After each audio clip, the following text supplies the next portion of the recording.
dilaksanakan. Bagi kita dapat mencapai tujuan pembelajaran ini, materi yang akan kita capai ini ada nggak sih manfaatnya dalam kehidupan? Ada nggak? Ya, apa tuh kira-kira manfaatnya?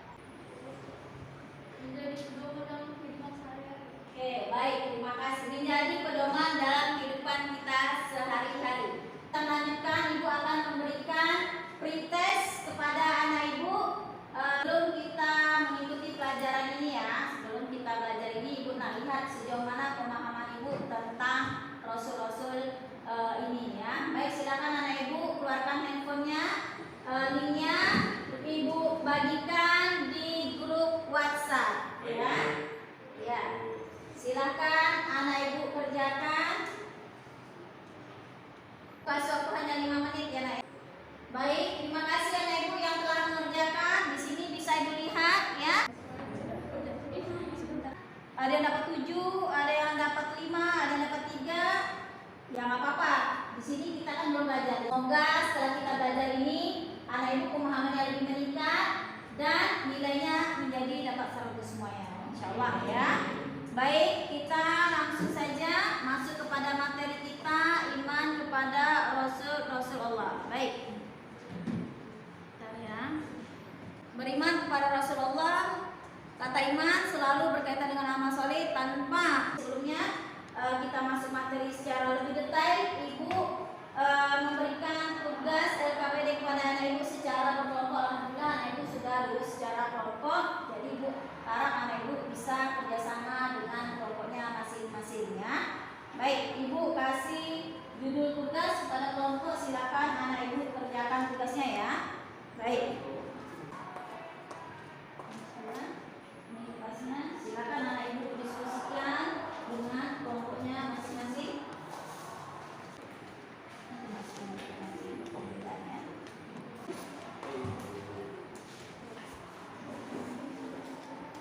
Ini sesuai perintah yang ada di kertas dan nanti anak Ibu akan presentasikan masing-masing kelompok hasil diskusi kamu. Buat kelompok yang lain nanti silakan ajukan pertanyaan. Jadi judulnya hari ini adalah metode yang kita terapkan adalah tutor sebaya ya.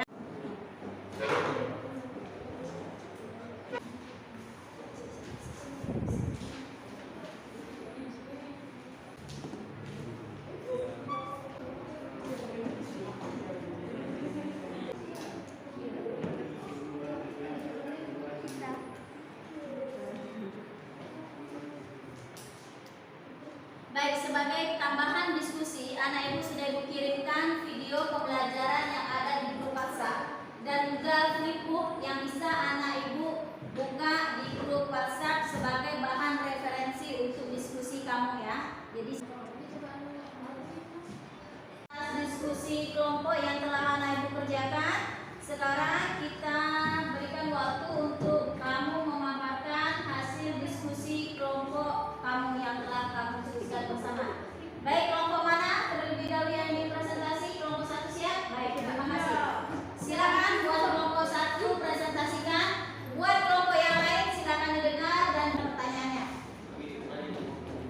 Assalamualaikum warahmatullahi wabarakatuh. Waalaikumsalam warahmatullahi wabarakatuh.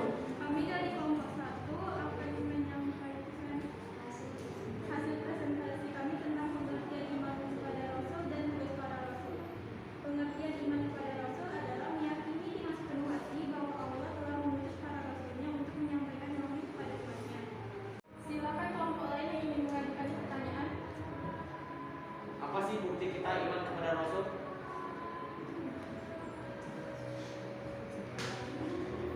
Oke.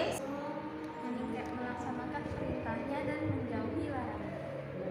Buat kelompok 2 sampaikan hasil diskusi. Warahmatullahi wabarakatuh. Waalaikumsalam warahmatullahi wabarakatuh. Kami dari kelompok 2 akan mempresentasikan hasil kerja kami yang berjudul sifat-sifat para nabi yang dimana aja ada sifat wajib dan sifat mustahil. Menurut pendapat kami, sifat wajib para rasulnya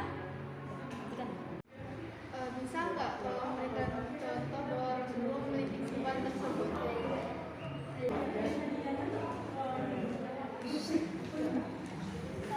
menjawab pertanyaan dari kelompok 3. Rasul memiliki sifat patronat yaitu cerdas, yang dimana contohnya yaitu Rasulullah sangat pandai mengatur strategi perang sehingga memenangkan banyak pertempuran.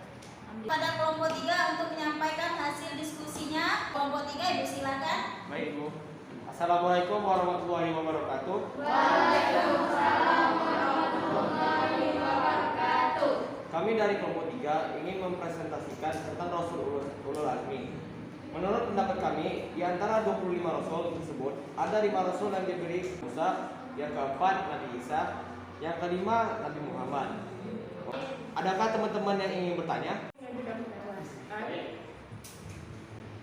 Apa sebab para nabi diberi gelar ulul azmi dan berikan satu tauhid? Rasul Ulul Azmi itu adalah para nabi yang diberi ketabahan dan kesabaran yang luar biasa. Contohnya Nabi Nuh. Beliau seorang nabi yang menyampaikan dakwah kepada umatnya, namun keluarga sendiri termasuk istrinya dan anaknya tidak mau beriman, bahkan dicap sebagai orang yang tidak waras. Namun semua yang disampaikan oleh Nabi Nuh benar adanya dalam peristiwa banjir besar yang menenggelamkan satu dunia. Baik, itu saja jawaban saya. Terima kasih. Terima kasih kelompok 3 atas pemaparannya. Terakhir kita akan meminta kelompok 4 untuk menyampaikan hasil diskusinya, yaitu tentang hikmah beriman kepada Rasul. Kepada kelompok 4 disilakan. Waalaikumsalam warahmatullahi wabarakatuh. Kami dari kelompok 4 akan hikmah beriman kepada Rasulullah Subhanahu wa taala. 1. Meneladani sifat-sifat mulia para nabi dan rasul Allah seperti bersikap adil. Ini menjadi pelajaran bagi kita untuk senantiasa menjaga keimanan dan perilaku kita agar sesuai dengan ajaran Allah Subhanahu wa taala. 3. Selalu meningkatkan keimanan dan ketakwaan kepada Allah agar negeri kita mendapatkan kemakmuran dan keberkahan. Terima kasih. Assalamualaikum warahmatullahi wabarakatuh. Saya ingin bertanya kepada kelompok 4, bisakah dijelaskan bahwa umat terdahulu mengalami kehancuran dan menjadi pelajaran buat kita saat ini? Saya akan menjawab pertanyaan dari kelompok 2. Salah satu hikmah beriman kepada Rasul adalah menjadi pelajaran bagi kita dari umat terdahulu. Contohnya, hancurnya kerajaan Namrud akibat memiliki kesombongan dari harta yang berlimpah. Hikmahnya adalah harta yang orang lain yang dikeluarkan melalui zakat dan sedekah. Demikian itu saja. Dari masing-masing kelompok, adakah anak ibu sudah memahami makna atau kesimpulan dari materi kita hari ini? Atau merefleksi kegiatan bahwa Allah menciptakan para nabi yang kita sebut Rasul dengan cara meyakini kebenaran Rasul mereka yang dibawanya tanpa ada keraguan sedikit pun, di mana hukumnya kita mempercayai para nabi dan Rasul itu adalah wajib. Seperti yang disampaikan oleh kelompok 1 tadi, yakni kita meyakini para nabi dan Rasul dengan cara kita melaksanakan ajaran yang telah dibawa para nabi dan Rasul, yakni sebagai pembawa kabar gembira adanya surga, adanya neraka. Jadi anak ibu mesti ingat, apa yang kita lakukan itu senantiasa akan berdampak kembali kepada diri kita masing-masing. Seperti yang disampaikan oleh kelompok 2 tadi, di mana sifat wajib itu ada namanya sidik, amanah, tabligh, dan fatonah. Seperti juga seperti yang dicontohkan oleh baginda Rasulullah memiliki sifat fatonah yang cerdas, yaitu Rasulullah sangat pintar dalam mengatur strategi perang, sehingga lihat di mana jumlah pasukan yang diketuai oleh Rasulullah sebagai panglima perang hanya berjumlah ratusan, karena Rasulullah memiliki sifat fatonah cerdas dan mengatur strategi perang. Ya, baik para nabi dan Rasul. Nah, seperti iman, ya, menyembunyikan. Gak mungkin kita nyampai hari ini mengetahui apa itu Islam, apa itu halal, apa itu haram, jika para nabi dan Rasul tidak menyampaikan firman Allah atau amanah yang Allah berikan kepada para nabi dan Rasul. Kita tidak akan tahu sampai dengan hari ini. Alhamdulillah para nabi dan Rasul tidak memiliki sifat-sifat seperti yang ada di kita, ya ini sifat jais, ya. Sifat jais para nabi dan Rasul itu adalah sifat yang dimiliki sebagaimana manusia pada umumnya. Seperti manusia pada umumnya, yakni makan, minum, sedih. Rasulullah kehilangan istri dan paman dalam waktu yang berdekatan. Itu dikenal dengan istilah. Ya benar, yang anak ibu ibu sampaikan yaitu tahun Amul Huzni, ya, di mana tahun itu Rasulullah mengalami kesedihan yang luar biasa, yaitu peristiwa Isra Mi'raj, ya, di mana Rasulullah untuk menghilangi kesedihan Rasulullah, maka Allah berangkatkan Rasulullah dari Masjidil Aqsa ke Sidratul Muntaha, ya. Baik, 5 sifat para nabi dan Rasulullah, ya. Jadi setelah mempelajari materi ini, ibu harap di mana para nabi dan Rasul memiliki sifat-sifat wajib, ya, maka kita sebaiknya meneladani. Salah satunya adalah menjadi teladan kita adalah Rasulullah SAW, yaitu yang pertama perilaku jujur, yang kedua hormat dan patuh kepada orang tua, ketiga hormat dan patuh kepada guru, ya. Nah, jadi ini adalah salah satu pengamalan yang bisa kita lakukan dalam kehidupan sehari-hari sebagai bukti atau wujud kita mengimani para nabi dan rasul. Nah, itu sebagai ibu untuk mengukur keberhasilan materi kita hari ini, apakah tujuan pembelajaran kita tercapai dan manfaat yang disebutkan oleh temanmu di awal pelajaran tadi apakah tercapai, maka ibu akan memberikan post test kepada anak ibu, ya. Kita kerjakan post test melalui quizzes yang kirimkan ke grup WhatsApp. Silakan, waktunya 5 menit dari sekarang.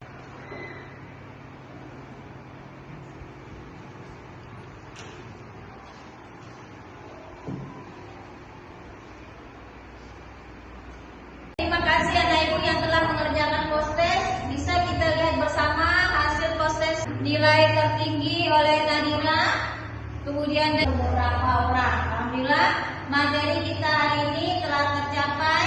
Semoga apa yang kita pelajari hari ini bisa anak ibu terapkan dalam kehidupan sehari-hari, dan jika masih belum untuk tugas berikutnya akan ibu berikan ke LKPD, di mana linknya juga sudah ibu kirim di WhatsApp. Silahkan anak ibu kerjakan. Jangan lupa setelah selesai anak ibu kerjakan, klik finish dan kirim ke email ibu, di mana emailnya sudah ibu tampilkan juga, ya. Untuk pelajaran selanjutnya kita akan masuk materi tentang Khalifah Umayyah. Baik, itu aja yang bisa ibu sampaikan. Semoga bermanfaat materi kita hari ini. Kita tutup belajar hari ini dengan membaca Kafaratul Majlis. Ayo kita sama-sama membaca. Bismillahirrahmanirrahim. Subhan